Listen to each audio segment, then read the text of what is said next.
One of my favorite dicta is that people should not be categorized as good or evil, wise or stupid. It would be much more sensible to divide them simply into learners and non-learners. In between the two extremes would be a broad spectrum graded on the degree to which individuals are capable of correct assessment and understanding of the learning material at their disposal. Here, of course, I'm giving a very broad definition to learning. It would involve much more than what could be acquired from any one institution or from any one formal teacher.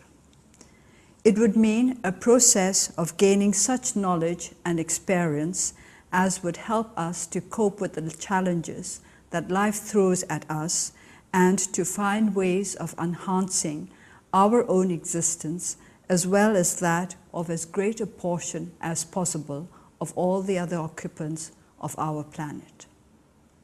To put it in another way, the highest form of learning would be that which makes us caring and responsible citizens of this world, and equips us with the intellectual means necessary to translate our concerns into specific deeds. Surely such a view of learning is in harmony with the idea of education as conceived in the motto of Hong Kong University, wisdom and virtue. 100 years of furnishing the world with young people who have been provided with the capacity to think independently, to express those thoughts cogently, and to use them for the betterment of our world is an achievement of which this university can be justly proud. The hopes of its founding fathers have been more than realized. At the foundation-laying ceremony, Sir Frederick Lugard hoped that the graduates of the University of Hong Kong would exert an influence which will be immeasurable in the future among the 400 millions of China's population.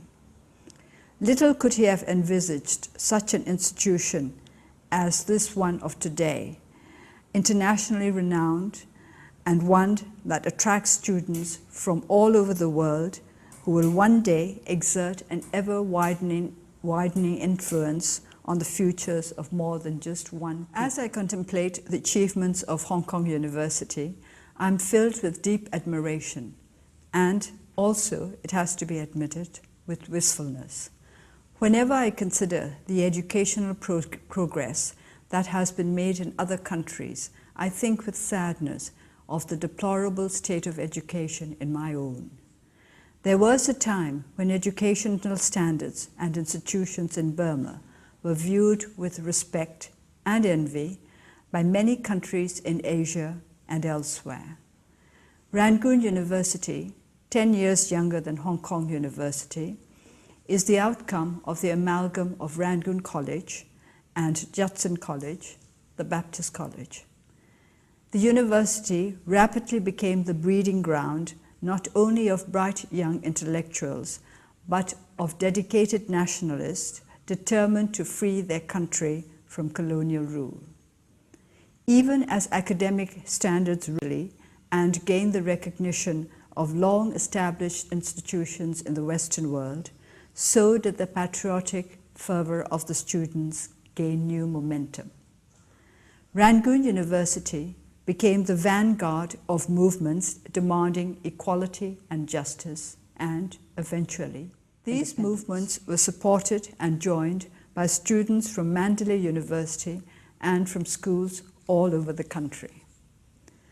The close link between political movements and universities became an established tradition in Burma. When the country fell under military rule, students were among the first protesters calling for the restoration of democratic rights. As authoritarian rule tightened its grip on the country, the position of universities as institutions aimed at fostering freedom of thought, expression, and association was steadily eroded.